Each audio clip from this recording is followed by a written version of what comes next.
about craft container orchestrator.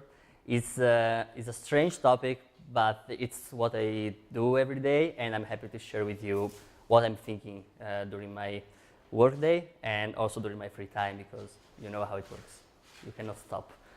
I'm Gianluca Arbezzano, and I work as a site reliability engineer at InfluxData. You can find me on Twitter and GitHub as JanArb, and you can, or you can send me an email at that email. All this talk is about sharing what we have and what we are thinking about the future of Influx Cloud. If you have any feedback about what I will share, just ping me everywhere you can.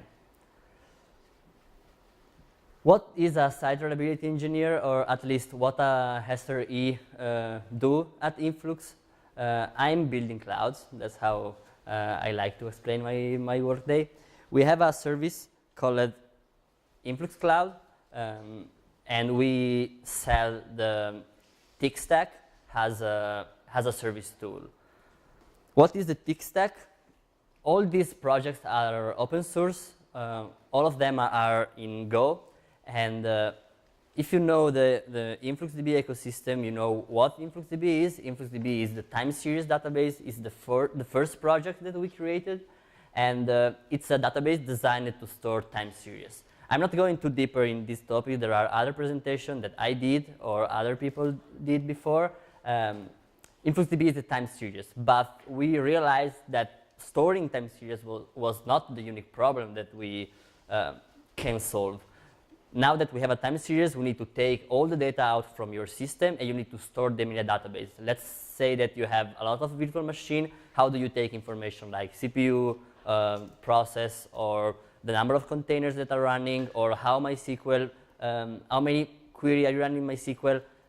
We designed Telegraph, that is our collector. You install a binary in your server, you configure it properly, and Telegraph is able to take information from your server and store them to InfluxDB. We also realized that information without the ability to use them to analyze or to create automation was not really something useful to have. It's like a lot of companies that are generating and storing logs without use them. What's the purpose to store the logs? Just trash them. And that's why we created Capacitor. Capacitor is a time series framework that you can use to downsampling or create alert from the metrics that you store in InfluxDB. Let's say in a normal DevOps kind of scenario, you are taking information from the CPU, from all the servers, and with Capacitor you are able to say, okay, let's trigger an alert to PagerDuty when one specific host is in CPU, maybe using 80% of CPU, Capacitor is able to send you an alert on different providers, like PagerDuty. It means that probably somebody is going to call you and you need to wake up. Another use case for Capacitor is for analyzing and downsampling. We have some really basic algorithm to understand anomaly detection in the time series, or you can use it to take all the stream of data that you are storing in InfluxDB and make something different with them. The last piece of the puzzle was the visualization. If you worked with InfluxDB before, you probably know that Grafana supports InfluxDB as a dashboard management. We also created Chronograph. Chronograph is now has a new release that is way much better than the old one, and it's not just a dashboard management. You can create fancy graph, but you can also query InfluxDB. You can manage the users in InfluxDB. You can use Chronograph to have a complete control over all the stack. InfluxDB and Capacitor. You have the number of alerts. You can configure the alerts from. You have a really nice alert building, and you can build alert from Capacitor. And that's the stack, and that's also what we are providing in our cloud. Obviously, we are not providing Telegraph because you need to install Telegraph in your system. This is Influx Cloud. Is the as a service service that we provide in InfluxDB. All these tools plus the scalability model. InfluxDB open source doesn't have scalability. It has H availability, but you cannot create shards of InfluxDB. In Influx Cloud or with Influx Enterprise, that is the licensed branded binary, you can have the sharding model. A very high level overview about how Influx Cloud is working now. We have the concept of cloud provider. We are using AWS. Previously we was using DigitalOcean. Now we are in AWS. We are using containers, Docker containers to be precise. We are using CoreOS. All the instances are running CoreOS. We use etcd. We use etcd to store information like the cluster that are running, option from the cluster, like a proper database.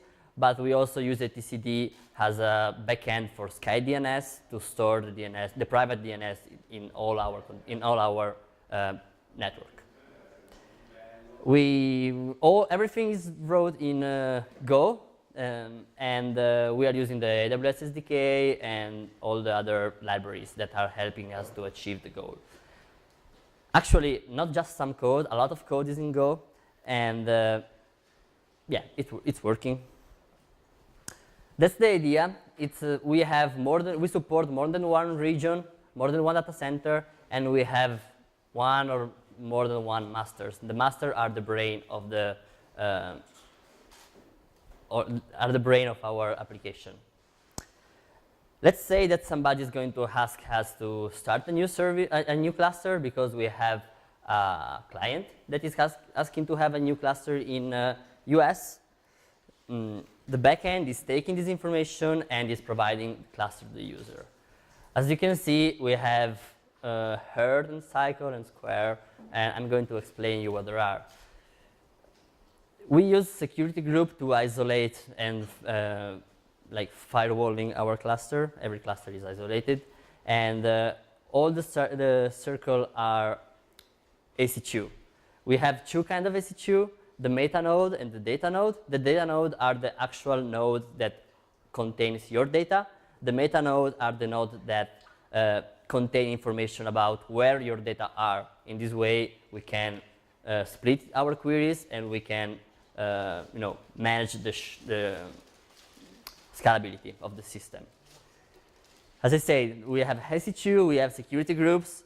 Everything that go out from our private networking our private network is behind an elastic load balancer, the ELB, and the ELB has an attached DNS with route 53 that goes to the web.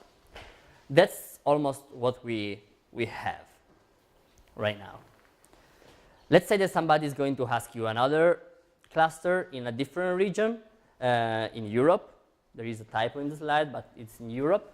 And we are going to do the same. The master is going to take the request to get the new clusters, and we provide a new cluster in a different regions. It means that our cluster is reachable from all the regions. Let's go deeper in how a cluster looks like. We have we have the blue cycle and the orange cycle, the yellow cycle, that are the metadata nodes. We have the elastic load balancer because we publicly expose your InfluxDB behind authentication, but it's exposed. And we have the route 53, like influxdb.influxcloud.net with the IP of your cluster. We also have the concept of add-on.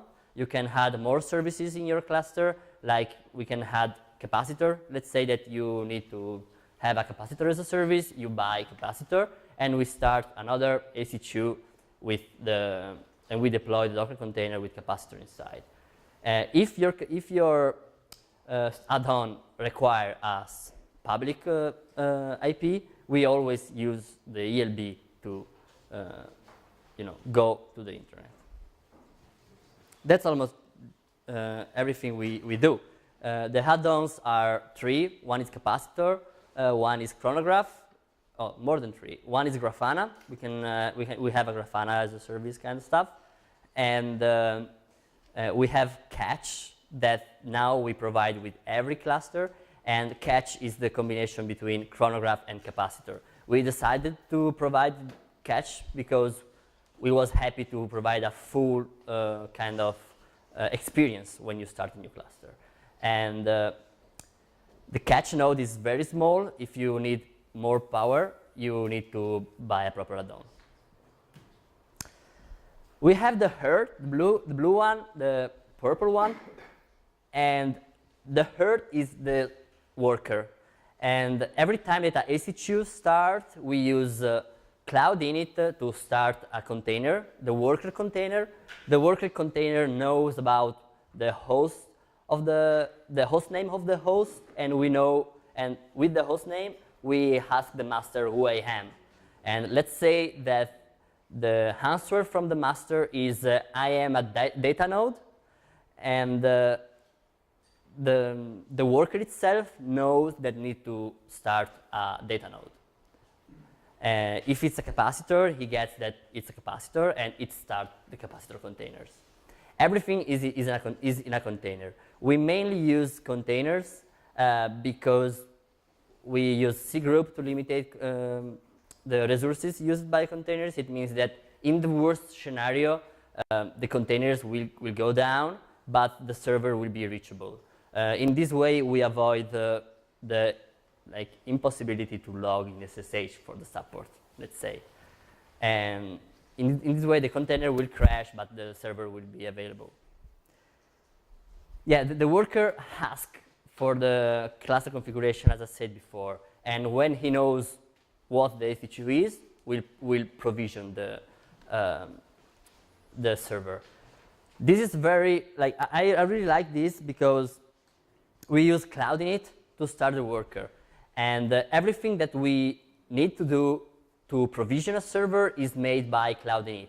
We don't have a provisioning tool. We don't use Ansible, we don't use SourceStack. We use cloud init. And with etcd and CoreOS, we are able to do whatever we need via containers. And that's really, I think, is a good goal. It's the first time that I see a practice like this, but it's very simple. I always work with Chef and Ansible, but I don't really think that it's simple. It's a simple tool. You need to be good to work with them, and I'm happy to don't have them. The worker asks for the cluster configuration. This is also really important because the opposite side is not going to work because when the EC2 is ready, the worker start up, and the worker is asking for the configuration. It's a pull method, and in this case, works really well. We can also use the master to ping every time, but this solution is really good. What are we using from AWS? We are using EC2.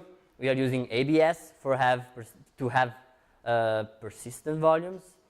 We are using ELB, Elastic Load Balancer, but we are moving to ELB v2, the application load balancer. The difference is that you have only one kind of instance, let's say, and you can configure the load balancer to move the cluster based on host. And for us, Infirst is a really good cost saving because we have we pay for one instance for every ELB. After the migration, we will be able to squash the number of ELB, and that's a good cost saving. We use security group, VPC, and subnet, and everything like that. We use 53 and we use massively cloud init. That's what we are using. When I saw the first time this application, I immediately defined it as a scheduler or orchestrator. It's not a scheduler for containers. It's not a scheduler for EC2. It's schedule and provision EC2 and containers. But it's a scheduler and an orchestrator because he is able to take a requirement and he decide where to put containers, how to start EC2, and things like that. InfraKit does something like this. Kubernetes, Swarm, Mesos, OpenShift. There are really a lot of them. But we went for a custom orchestrator and a good amount of Go. Why? There are a couple of reasons. The first one is because we have a really specific use case. We have 5, 6 containers to start every time, not really that much. We provide 24/7 supports, and we have a support team that need to be ready and happy, and to work with the tools. And we need to, like, less code maybe can contain less bug, or there is some probability that work in this way. And also, we was happy to build a use case for the tick script. We are the Guinea pig for ourselves. We try everything from us before leave them to the community or to the client. And the scheduler is a good use case, because if you think about how a scheduler is able to pick the right EC2 to start a container, or where to take a data center or availability zone, and when to take another one, all this information can be calculated from the amount of loads that a server has, and it can be a good use case for a time series database. If you work in a startup, you probably know that the history of a startup is like similar of the history of life. You build a product, you run really fast, you look for a business model, and when you find a business model, you need to be good to provide it and sell it. That's what happened. Influx built the tick stack, and it tried to sell it. It went good. We have a couple of customers. Now we are more than 300 number of customers that are using our products. And it's time to think about the version 2, because now we have to make it stable, really stable. And that's a couple of ideas that we are putting together to go to the version 2. The first one is an advanced networking. As I said before, we are using security groups to isolate, but they are not really flexible. We should probably go for subnet or maybe VPC. We need to be better about how we manage our network. Not a network from a container point of view, but from a cluster and cloud provider point of view, physical point of view, let's say physical point of view. Also, the interface between master and slave. At the moment, we are using gRPC and to communicate between the master and the worker. As I said before, I like the pull method. I'm not really like.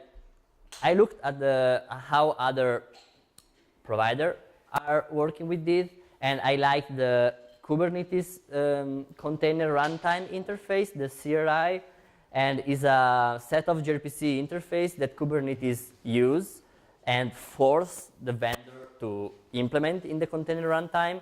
At the moment, there are Docker CRI that is embedded in Kubernetes. It's natively in Kubernetes. That's why Kubernetes use Docker as a runtime. Red Hat is working on the CRI-O implementation. Docker is working in the containerd CRI, and my vision is that if I'm able to implement in the master the CRI, I will be able to live free from a runtime point of view, because I will be able to take any project that is implementing CRI, CRI-O, containerd, Docker, and I will be able to replace or at least use it without write an integration by myself. That's the idea, because from my point of view, it's very simple. The runtime that is running in every cluster at the moment for me is Docker. I'm probably happy to migrate it to something light, like containerd or Zero.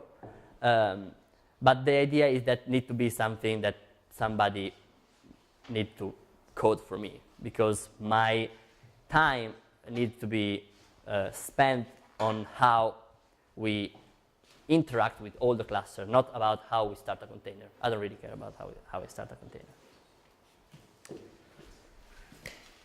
We probably, at the moment, the setup is really standard. We have 3 master behind a load balancer, and all of the master are like the same. And the idea can be to use Raft to have the member of the cluster and to realize I don't really need to know the master at the moment, the leader at the moment. I just need to know the number of clusters, where they are, and how they are labeled, because at some point I will be happy to schedule based on label and cluster topology. Yeah.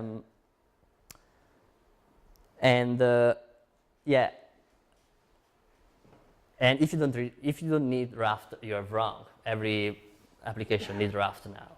That's it. Also for an advanced container network, can be a first step for an advanced container network. And that's why I'm here. I was happy to follow the CNI tool speech, because I'm thinking about how to.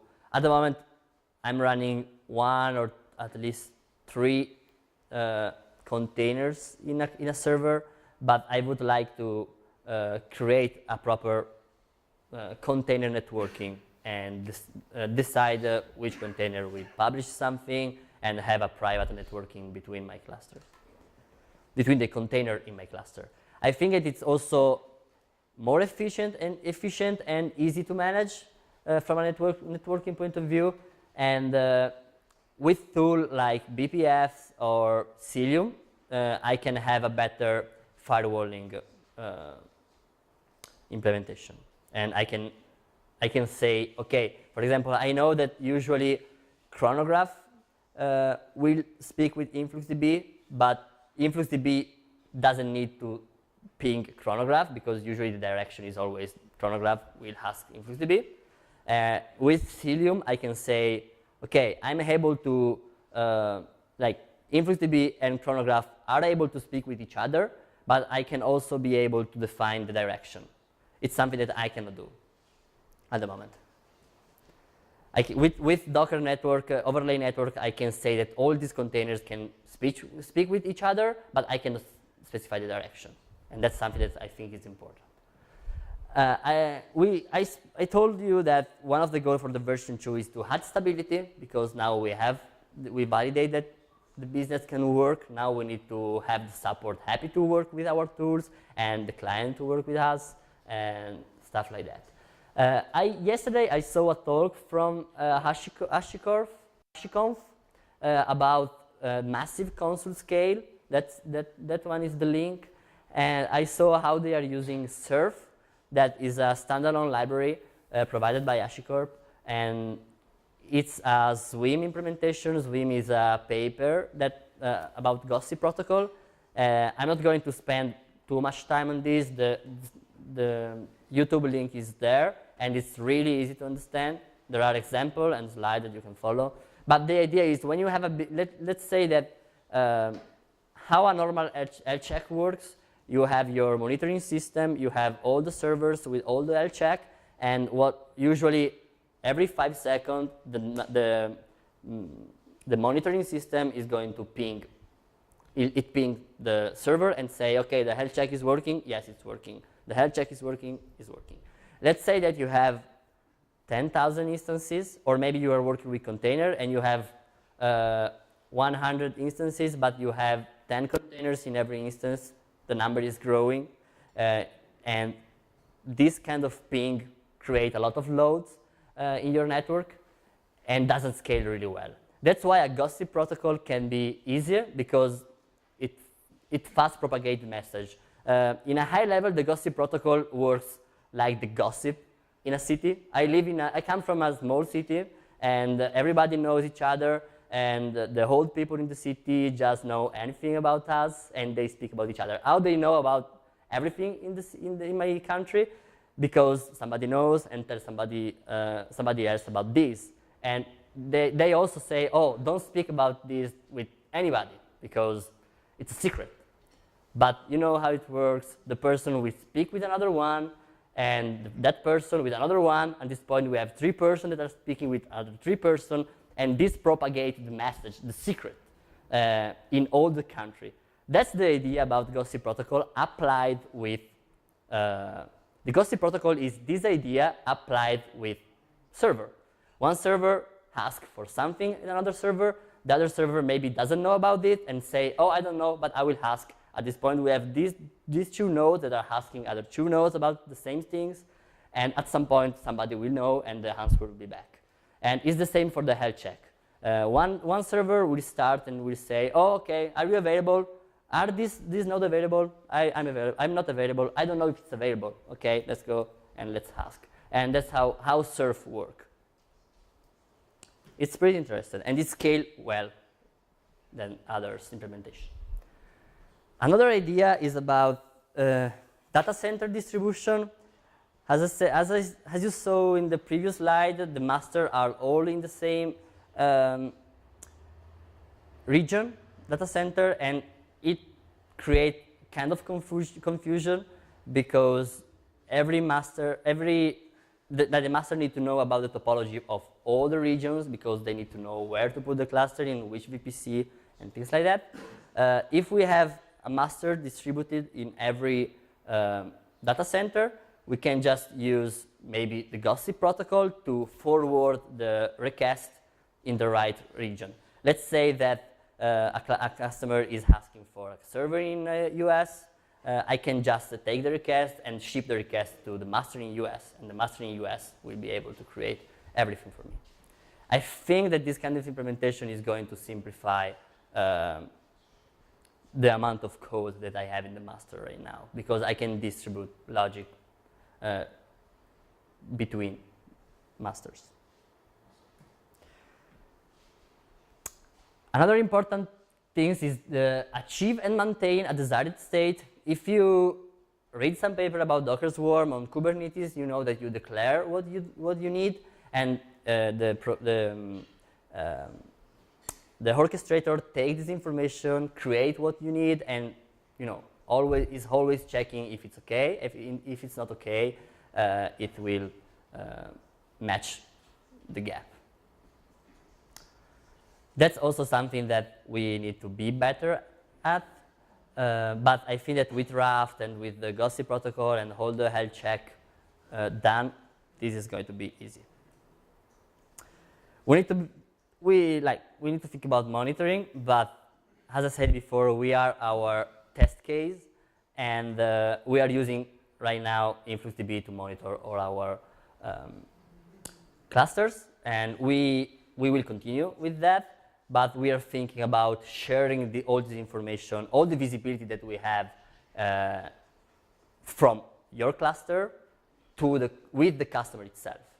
Because a lot of time we get support ticket because the customers they are working with the as a service tool, but they are happy to know what's happening if a problem can be from InfluxDB or from something else. And what we come out with is that we can share with them what we have about their cluster, and we can just monitor the server together. Another topic is about distributed tracing. We had a meetup in Turin. There are videos available in devcampi.com, the site that I showed you before. We have a lot of pieces that are moving together. We have all your clusters. We have the AWS SDK, and we make call to them. We have the front end that is taking your request. The idea is to implement open tracing to understand how your requests land to the front end and go out and come back. What happened in the middle? How much time is going to take? When it fails? And open tracing can be a possible solution. We are almost done with this because I have 2 pull requests ready to go. I just need to merge them and release to production, and we will be able to have a better visibility. Influx is working a lot with open tracing. We have a Zipkin that is a tool open source tool provided by Twitter that manages traces. We are working with them to integrate InfluxDB as a backend. There is another tool from Uber that is called a Jaeger that do kind of the same. And we are also working to have InfluxDB as a backend. There is a plugin in Telegraph that expose a Zipkins-like server, and you can store your trace in that plugin in Telegraph, and Telegraph will store them in InfluxDB. That's the street that we are currently using. Our applications speak with Telegraph, and Telegraph store them in InfluxDB. That's something that will help us to have a better visibility when we have a problem, and we can just ask the customer for the trace ID. It's what we have. If you work with the AWS SDK, when something fails in the message, you have the request ID. It works in the same way. If you use CloudTrail with the trace ID, you get the history of what your request made in AWS. It's going to be the same because it's using the same protocol. Last slide. Obviously, nothing that I told you about version 2 is currently working in the version 1, but the version 1 is available. And if you are happy to try InfluxDB as a service, just go to the cloud.influxdb.com, influxcloud.com, and you will have it. Thank you.